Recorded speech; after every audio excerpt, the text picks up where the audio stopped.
நாம் இன்னைக்கு ராஜஸ்தான் மாநிலத்தில் இருக்கக்கூடிய ஜெய்சால்மர் மாவட்டத்தில் அமைந்துள்ள குல்தாரா கிராமத்தில் எடுத்த படங்கள் தான் பார்க்க போகிறோம்.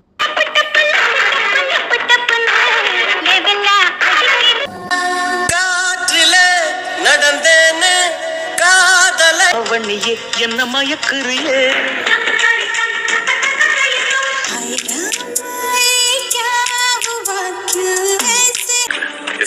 இத கோஸ்ட் வில்லேஜ்னு சொல்றாங்க சார்.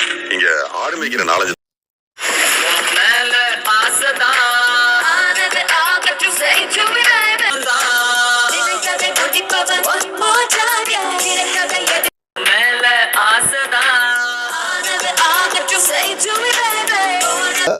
இந்த குல்தாரா பேய் கிராமத்தில் இவங்க இந்த பாடலுக்கு ஏற்ற மாதிரி கொஞ்சம் எக்ஸ்ட்ரா செட்டிங் அமைச்சு தான் படமாக்கினாங்க.